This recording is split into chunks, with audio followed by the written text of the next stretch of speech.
7 ದಿನ 7 ತಂಬುಳಿ ರೆಸಿಪಿಯಲ್ಲಿ ಇವತ್ತು 5ನೇ ದಿನ 5ನೇ ತಂಬುಳಿನ ತೋರಿಸ್ತಾ ಇದ್ದೀನಿ. ನಾನಿಲ್ಲಿ ಇವತ್ತು ಒಂದೆಲಗದ ತಂಬುಳಿ ಹೇಗೆ ಮಾಡೋದು ಅಂತ ತೋರಿಸ್ತಾ ಇದ್ದೀನಿ. ಅದಕ್ಕೂ ಮುಂಚೆ ಯಾರೆಲ್ಲ ಹೊಸ್ದಾಗಿ ನನ್ನ ಚಾನಲ್ ನೋಡ್ತಾರೋ ಪ್ಲೀಸ್ ನನ್ನ ಚಾನಲ್ನ ಸಬ್ಸ್ಕ್ರೈಬ್ ಮಾಡ್ಕೊಂಡು ನೋಡಿ. ನೀವು ಸಬ್ಸ್ಕ್ರೈಬ್ ಮಾಡೋದ್ರಿಂದ ನಾನು ಹಾಕೋ ಹೆಲ್ದಿ ವಿಡಿಯೋಸ್ ಎಲ್ಲ ನಿಮಗೆ ಬಂದು ಸೇರ್ತವೆ. ಈಗ ಹೇಗೆ ಮಾಡೋದು ಅಂತ ನೋಡೋಣ. ಇಲ್ಲಿ ನಾನು ಒಂದು ಹಂಚು ಇಟ್ಕೊಂಡಿದ್ದೀನಿ. ಅದಕ್ಕೆ 1 ಸ್ಪೂನ್ ಆಗೋವಷ್ಟು ಎಣ್ಣೆ ಸೇರಿಸ್ಕೊಂಡಿದ್ದೀನಿ. ಎಣ್ಣೆಗೆ 1 ಸ್ಪೂನ್ ಜೀರಿಗೆ. ಗ್ಯಾಸನ್ನು ಲೋ ಫ್ಲೇಮಲ್ಲೇ ಇಟ್ಕೋಬೇಕು. ಈಗ ಇದಕ್ಕೆ 1 ಸ್ಪೂನ್ ಆಗುವಷ್ಟು ಕಾಳು ಮೆಣಸನ್ನು ಸೇರಿಸ್ಕೋಬೇಕು.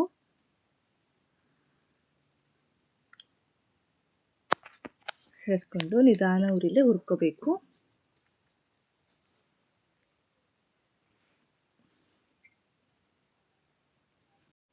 ಇದೊಂಚೂರು ಫ್ರೈ ಆದಮೇಲೆ ಇದಕ್ಕೆ ಒಂದೆಲಗದ ಸೊಪ್ಪು ಬಿಡಿಸ್ಕೊಂಬಂದಿದ್ವಲ್ಲ ಅದನ್ನು ಇದಕ್ಕೆ ಸೇರಿಸ್ಕೊತಾ ಇದ್ದೀನಿ. ಒಂದೆಲಗ ಅಂತಾರೆ, ಬ್ರಾಹ್ಮಿ ಅಂತಾರೆ. ಬ್ರಾಹ್ಮಿ ಅಥವಾ ಒಂದೆಲಗ ಸೊಪ್ಪು ಅಂತೀವಲ್ಲ, ಇದು ಕೂದಲಿನ ಆರೋಗ್ಯಕ್ಕೆ ತುಂಬ ಒಳ್ಳೆಯದು.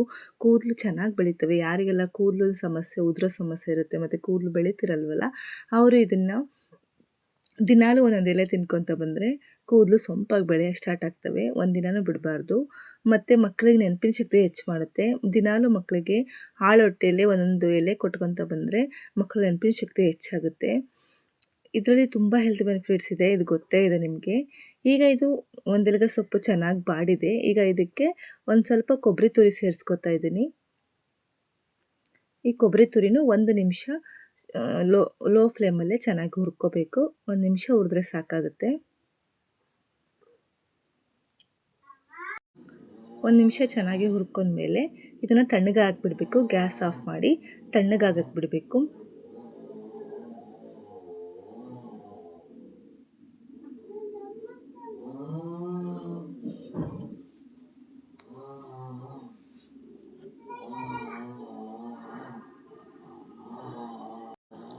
ಇದು ಪೂರ್ತಿ ತಣ್ಣಗಾಗಲಿ. ತಣ್ಣಗಾದಮೇಲೆ ಒಂದು ಮಿಕ್ಸಿ ಜಾರಿಗೆ ತಕ್ಕೋಬೇಕು.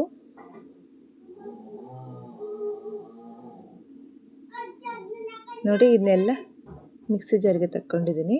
ಈಗ ಇದಕ್ಕೆ ರುಚಿಗೆ ಎಷ್ಟು ಬೇಕೋ ಅಷ್ಟು ಉಪ್ಪು ಸೇರಿಸ್ಕೊಂಡು ನೈಸಾಗಿ ಸ್ವಲ್ಪ ನೀರು ಸೇರಿಸ್ಕೊಂಡು ರುಬ್ಕೊಂಬರಬೇಕು. ಈಗ ಇದನ್ನು ರುಬ್ಬಿರೋದನ್ನ ಒಂದು ಪಾತ್ರೆಗೆ ತಕ್ಕೋತಾ ಇದ್ದೀನಿ.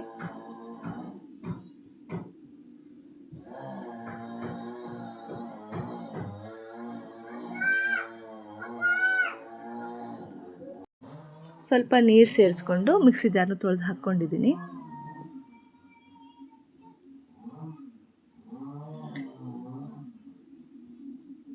ಈಗ ಇದಕ್ಕೆ 1 ಗ್ಲಾಸ್ ಆಗುವಷ್ಟು ಮಜ್ಜಿಗೆ ಸೇರಿಸ್ಕೊಂಡಿದ್ದೀನಿ. ಇಲ್ಲ ಮೊಸರನ್ನ ಮಿಕ್ಸಿ ಜಾರ್ಗೆ ಹಾಕ್ಕೊಂಡಾರೋ ಹಾಕ್ಕೊಳ್ಳಿ.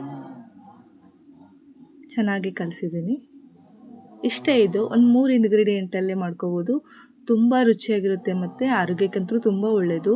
ಈ ಥರದ್ದು ತಂಬುಳಿನ ವಾರಕ್ಕೆ 1 ಸರಿನಾದರೂ ಮಾಡ್ಕೊಂಡು ತಿಂದರೆ ತುಂಬ ಹೆಲ್ತ್ ಬೆನಿಫಿಟ್ ಸಿಗುತ್ತೆ. ಈಗ ಕೊನೆಯಲ್ಲಿ ಒಂದು ಒಗ್ಗರಣೆ ಹಾಕೋಣ. ಇಲ್ಲಿ ಒಂದು ಒಗ್ಗರಣೆ ಚೌಟ್ ಇಟ್ಕೊಂಡಿದ್ದೀನಿ. ಇದಕ್ಕೆ ಸ್ವಲ್ಪ ಎಣ್ಣೆ ಸೇರಿಸ್ಕೊಂಡು ಸಾಸಿವೆ ಜೀರಿಗೆ ಒಗ್ಗರಣೆ ಕೊಟ್ಬಿಟ್ರೆ ನಮ್ಮದು ಒಂದೆಲಗ ತಂಬುಳಿ ರೆಡಿ ಆಗಿಬಿಡುತ್ತೆ. ತುಂಬ ಈಸಿಯಾಗಿ ಮಾಡ್ಕೋಬೋದು. ಒಂದು 5 ಮಿನಿಟ್ಸ್ ಟೈಮ್ ಇದ್ದರೆ ಸಾಕು, ಆರಾಮಾಗಿ ನಮ್ಮದು ತಂಬುಳಿ ರೆಡಿ ಆಗಿಬಿಡುತ್ತೆ. ತುಂಬ ರುಚಿಯಾಗಿರುತ್ತೆ ಮತ್ತು 5 ನಿಮಿಷದಲ್ಲೆಲ್ಲ ಮಾಡ್ಕೋಬೋದು. ಇಲ್ಲಿ ನೋಡಿ, ಸಾಸಿವೆ ಜೀರಿಗೆ ಹಾಕಿದ್ದೀನಿ. ಒಂದು ಹೆಸರು ಕರಿಬೇವು ಹಾಕ್ಕೊಂಡು 1 ಮೆಣಸಿನ್ಕಾಯಿನ ಮುರಿದು ಹಾಕ್ಕೊಂಡಿದ್ದೀನಿ.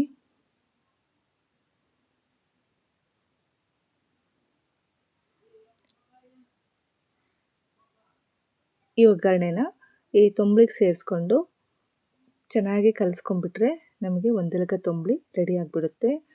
ನೋಡಿದ್ರಲ್ಲ, ಇವತ್ತು 5ನೇ ದಿನ. ಇವತ್ತಂತೂ ತುಂಬ ಆರೋಗ್ಯಕರವಾದ ತಂಬುಳಿ ರೆಸಿಪಿನೇ ಅಂತ ಹೇಳ್ಬೋದು. 5 ನಿಮಿಷ ಟೈಮ್ ಇದ್ದರೆ ಸಾಕು, ಅನ್ನದ ಜೊತೆ ಮುದ್ದೆ ಜೊತೆ ಸೂಪರ್ ಕಾಂಬಿನೇಷನ್ ಆಗಿರೋ ಒಂದೆಲಗ ತಂಬುಳಿ ರೆಡಿ.